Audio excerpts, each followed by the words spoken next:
Watch what happens at any dinner party when someone asks the married couple how they're doing. The wife smiles, the husband nods, and they deliver their rehearsed answer about how blessed they feel, how happy they are, how marriage is the best decision they ever made.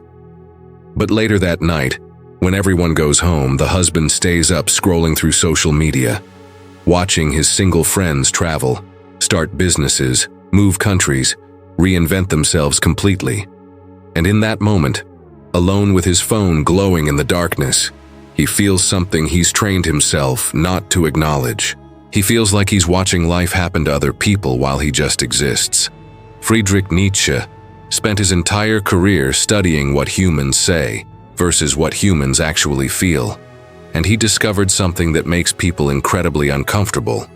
The institution everyone celebrates as the ultimate achievement might actually be the ultimate cage, and the people trapped inside it spend enormous energy convincing themselves the bars are beautiful. By the end of this exploration, you'll understand why your married friends look at your freedom with something they'll never admit out loud. Why that look in their eyes isn't pity, it's longing. And why Nietzsche believed that society's greatest trick was convincing people to celebrate their own imprisonment. Maybe you're single, and people keep asking when you'll settle down. Or maybe you're married and finally ready to admit what you've been feeling but couldn't name. Either way, what comes next will change how you see everything. Picture this exact scenario that plays out in gyms across the world every morning. Marcus arrives at 6 a.m. Same time, same routine he's maintained for 8 years. He works out efficiently, no wasted time, because he has exactly 47 minutes before he needs to get home, shower, and start the morning routine with his wife and kids. He's optimized every second of his personal time into these compressed windows of stolen freedom. Then Anthony walks in whenever he feels like it. Sometimes 6 a.m., sometimes noon. Sometimes he doesn't come at all because he spent the morning having coffee with someone interesting he met yesterday. Or he decided to work on a creative project that consumed him until sunrise. Or he simply didn't feel like working out and chose to do something else instead. Nobody is waiting for him. Nobody's schedule depends on his schedule. His time is completely, utterly, unapologetically his own. Marcus watches Anthony move through the gym with this easy, unhurried presence, and something twists inside him. Not resentment exactly. Something more complicated. Something that feels suspiciously like grief. Nietzsche wrote that man is the only creature who must be encouraged to stay alive, to find reasons to continue. And marriage, he understood, is the primary encouragement society offers. Get married, create obligation, generate dependence, build a structure so complex that leaving becomes unthinkable. Not because the structure brings joy, necessarily. Because the structure becomes inescapable. Marcus has that structure. He has the mortgage, the shared accounts, the kids in school, the in-laws who expect visits, the friends they see as couples, the identity as husband and father that defines how people perceive him. He built this structure deliberately, proudly. Everyone congratulated him at each milestone. But watching Anthony exist outside any structure at all, Marcus realizes something he's never let himself think clearly before. Freedom doesn't require permission. It requires refusal. Anthony refused the structure. He refused the timeline. He refused the life path that everyone treats as inevitable. And that refusal, that willingness to stand alone against every social expectation, that's what Marcus gave up. Not because he had to, because everyone told him he should. And the difference between had to and should, that difference is everything. Let me ask you something, and I want you to answer honestly, just to yourself. Nobody else needs to know your answer. When was the last time you made a significant decision about your life without having to consider how it would affect another person's feelings, plans, comfort, or security? Not when was the last time you made a decision together. That's different. When was the last time you made a decision alone for yourself, about yourself, answerable only to your own desires? If you're married and you're struggling to remember, Nietzsche knew exactly why. And what he understood about the architecture of commitment will make you see your entire existence from a completely different angle. Tell me something. What city are you watching this from right now? Drop your location in the comments because I'm genuinely curious where this message is landing. Where in the world people are ready to hear uncomfortable truths about the choices we make and the freedoms we trade. The married man envies the single man for reasons that go so deep that admitting them feels like betraying everything he's built. Because if he admits the envy, he admits the mistake. And if he admits the mistake, everything he's sacrificed, every compromise he's made, every piece of himself he's surrendered, all of it becomes loss instead of investment. So he can't admit it. Instead, he performs contentment while secretly calculating what his life would look like if he'd chosen differently. Nietzsche said the individual has always had to struggle to keep from being overwhelmed by the tribe. But marriage isn't just tribe membership. It's signing a contract that says you'll be overwhelmed permanently, willingly, legally. The single man represents something that terrifies the married man on a primal level. Living proof that the other path exists. Living proof that happiness doesn't require partnership. Living proof that meaning, purpose, joy, satisfaction, all of it can be found without merging your existence with someone else's needs, expectations, moods, and limitations. This isn't a conversation about whether love is real. Love is real. This is about whether love requires the institution we've built around it, whether connection demands ownership, whether intimacy necessitates obligation. Nietzsche saw through that conflation instantly. He understood that we've confused love with duty, passion with contract, choice with permanence. And once you make that confusion, you trap yourself in an impossible paradox. You can have love or you can have freedom. Society insists you must choose. The married man chose love. But late at night when his wife is asleep and the house is quiet and he's alone with thoughts, he'll never share with anyone, not his friends, not his therapist, not even himself most of the time. He wonders about freedom. He wonders what the single man is doing right at this exact moment. He wonders what his own life would look like if he could go back and choose again, knowing what he knows now. And that wondering, that persistent haunting question, that's the envy nobody talks about. That's the secret every married man carries. Stay with me, because what Nietzsche understood about human nature will reveal why this envy isn't just normal. It's completely inevitable. Every married man can identify the exact moment when freedom died. It wasn't dramatic. It wasn't at the wedding. It happened much quieter, much earlier, more insidiously. It was the first time he wanted to do something, anything, and realized he couldn't just do it anymore. He had to check first. Married men will correct you aggressively on the language here. They'll say it's not asking permission, it's being considerate. It's making sure it works with her schedule, fits the budget they share now, aligns with plans he had no part in making but must honor anyway. That moment when spontaneity transformed into negotiation, when desire became subject to committee approval, that's when he felt it. The door closing, the lock turning, the cage settling into place. Nietzsche wrote, "He who has a why to live can bear almost any how." Beautiful quote. Everyone loves it. But here's the question nobody asks. What happens when your why requires you to bear someone else's how every single day, every single decision, for the rest of your life? Marriage is sold as partnership, as two people building together. And sometimes that's true. But more often, much more often than anyone admits, it's one person surrendering to keep the peace, to avoid conflict, to maintain the stability that everyone depends on him to provide. He bears the social obligations to people he never chose, her family gatherings that drain him, her friends' drama that somehow becomes his problem, conversations about issues that have nothing to do with him but became his issues through proximity and contract. He bears the financial decisions that aren't his alone anymore, the career moves that need approval from someone who isn't taking the risk, the opportunities he can't pursue because someone else's security depends on his stability. And he bears it well, so well that he almost forgets he's bearing it, almost convinces himself this is just how life works for everyone, until he sees the single man. The single man who just bought a plane ticket to Thailand because Wednesday felt boring. The single man who quit his job to start a business without consulting anyone. The single man who spent his entire month's earnings on something completely ridiculous and doesn't have to justify it, explain it, or apologize for it to any living soul.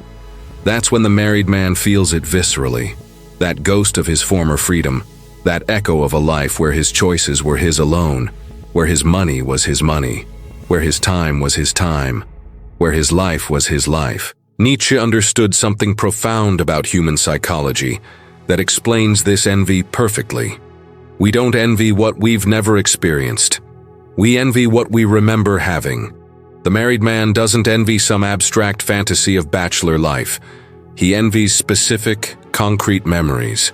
Friday nights with no plans and infinite possibility stretching ahead. Money that was his to spend without discussion, negotiation, or silent judgment. Time that belonged only to him.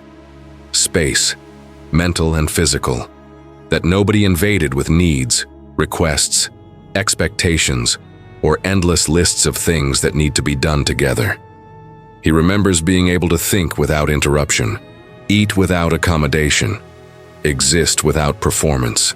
And when he sees the single man living that reality currently, not as nostalgia, but as present tense experience, something inside him cracks. Not enough to break his marriage, just enough to hurt constantly. Nietzsche said one must still have chaos in oneself to be able to give birth to a dancing star. The married man traded his chaos for stability. He traded his dancing stars for mortgage payments, matching furniture, and the comfortable predictability of knowing exactly what Tuesday will look like next year. That trade made perfect sense at the time. Society applauded it. His parents celebrated it. His friends envied him then, told him how lucky he was. But now, watching the single man live in that beautiful chaos, creating dancing stars from the disorder of completely unconstrained existence, he wonders with increasing frequency, was the trade actually worth it? He'll never ask that question out loud. He'll never admit to his wife that some part of him looks at single men with something other than pity. He'll never tell his married friends that their group conversations about compromise and partnership sometimes feel like prisoners comparing notes about which cell has the better view. Because admitting any of this makes him the problem. It makes him ungrateful, immature, selfish. So he stays silent. He performs contentment, and he watches single men live with a freedom he remembers but can't reclaim. This brings us to the first concrete reason for the envy that nobody wants to acknowledge.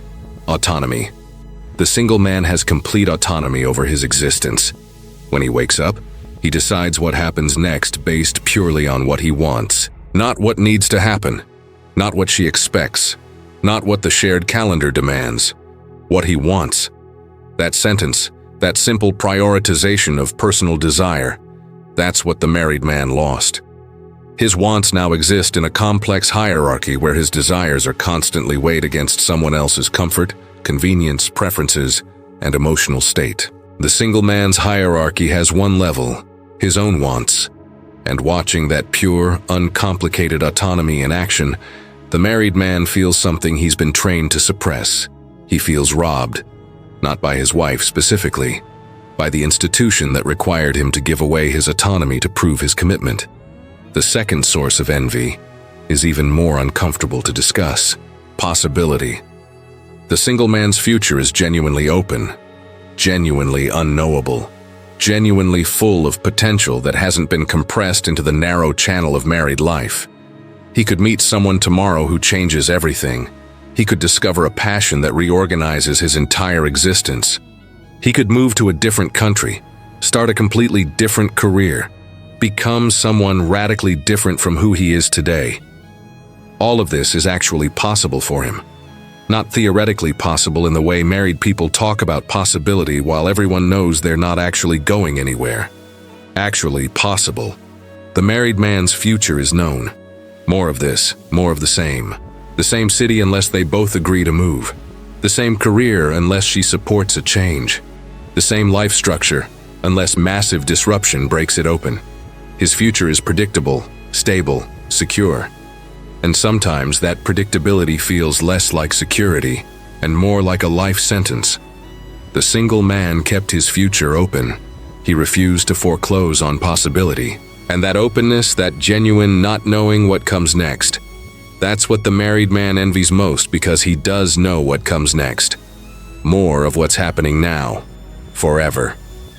The third reason for envy is the most dangerous one to acknowledge publicly. Sexual reality. Nietzsche understood that civilization is built on the suppression of sexual energy. Marriage is the primary mechanism of that suppression. The married man is supposed to desire one person forever, exclusively, enthusiastically, despite everything we know about human biology, despite every study on sexual novelty, despite the obvious reality of continued attraction to other people. He's supposed to pretend that monogamy is natural, easy, sufficient. He's supposed to find the same body exciting after years, after decades of familiarity. He's supposed to convince himself that sexual variety doesn't matter, that novelty isn't encoded into his fundamental biology, that his attraction to other people is somehow wrong or broken rather than completely normal. The single man doesn't pretend any of this. He lives in sexual honesty. When he's attracted to someone, he can explore that attraction without betrayal. When he desires novelty, he can experience it without guilt. When his sexuality wants variety, he can honor that want instead of suppressing it. The married man suppresses his attractions daily. He denies that sexual monotony affects him. He medicates his desires through fantasy, through screens, through imagination, because actual experience is forbidden. And he watches the single man live in sexual truth, experiencing variety without shame, and something inside him screams, not because he doesn't love his wife, because love and sexual desire are not the same thing, no matter how desperately we pretend they are. The fourth source of envy is about legacy and creation. Nietzsche believed that the highest purpose of human existence was to create, to become, to transcend what you currently are. The married man looks at his life with brutal honesty and sees maintenance. He's maintaining a relationship, maintaining a household, maintaining stability for people who depend on him. This maintenance is necessary, valuable even, but it's not creation. It's not transcendence. It's not becoming.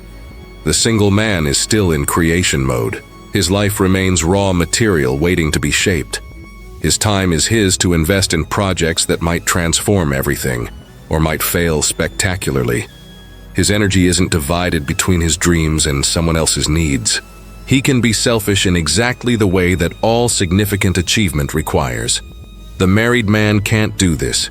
His obsessions must be approved by committee. His risks must consider someone else's security. His time must be shared. When he sees what the single man is building, when he watches someone pour completely undivided energy into becoming something remarkable, he feels it. The path not taken, the legacy not built, the version of himself that could have existed. The fifth reason is about authenticity and becoming. Nietzsche spent his career trying to get people to become who they actually are, instead of who society demands they be. He called this process becoming. Marriage is the ultimate conformity. Getting married is what you're supposed to do. It's the checkbox that signals you've achieved normal adult status, that you've joined the tribe properly, that you can be trusted to behave predictably. The married man checked that box, and in checking it, something subtle but devastating happened. He stopped asking who he was becoming. He started asking how to be a good husband instead. Those are completely different questions. The single man who consciously stays single is still asking the becoming question. He hasn't settled into a fixed role. He's still raw, still forming, still discovering what he actually is beneath all the social conditioning. The married man sees the single man changing, evolving, transforming into someone new every few years. And he realizes with sudden clarity that he stopped transforming. He plateaued. He became husband and father and stayed there, frozen in those roles, no longer becoming anything at all. The sixth source of envy is about time itself. The married man spends enormous quantities of his finite time on maintenance tasks, maintaining the relationship through conversations, date nights, emotional labor, maintaining the household through endless errands, repairs, coordinations, maintaining social obligations that marriage multiplies exponentially. None of this is wasted time exactly, but it's not a live time either. It's time spent managing the machinery of domestic life. The single man's time belongs to him completely. Saturday isn't for errands we need to run together. It's for whatever calls to him in that moment. This complete ownership of time is the most fundamental freedom, because time is literally all we have. The envy hits hardest when he calculates how much of his finite life has been spent on things he didn't choose, but had to do because marriage required them. The single man kept those hours. He invested them in himself, in his interests, in becoming someone instead of maintaining something. The seventh and final reason is the most painful. It's about death. Not physical death, identity death. Marriage requires you to perform an identity death. You must burn your single self completely to become husband. You can't be both. The married man performed the identity death that society demanded. He let go of who he was before.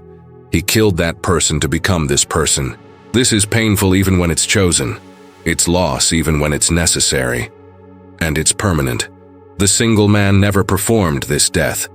His identity remains fluid, continuous, uninterrupted. He didn't have to kill anyone to become something else.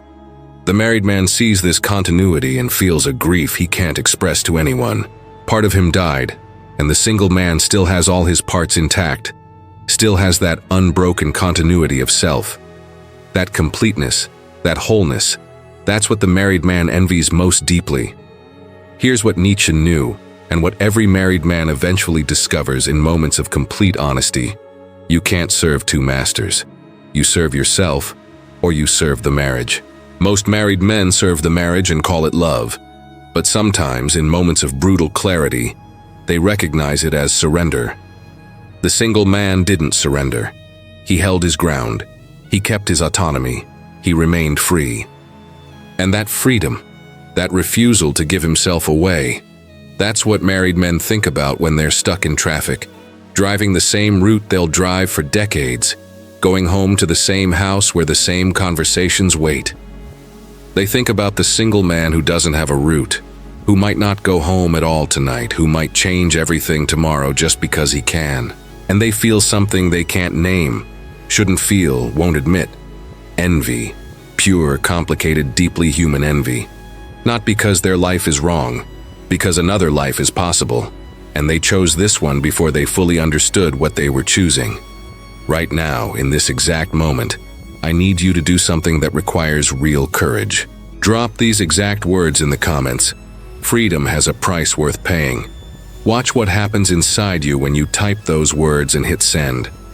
Watch how that simple act of acknowledging truth shifts something real. Speaking what you actually think instead of what you're supposed to think. That breaks chains you didn't know were holding you. Subscribe right now because you just demonstrated you're capable of honesty that most people avoid their entire lives. This channel exists specifically for people exactly like you. People who would rather face uncomfortable truths than live inside comfortable lies. Hit the like button because this message needs to reach every person lying to themselves about what they actually want. Every person trapped in should when their soul is screaming could. Your engagement here does something more important than you realize. Somewhere right now at 3 in the morning, someone is watching this, wondering if they're insane for feeling what they feel.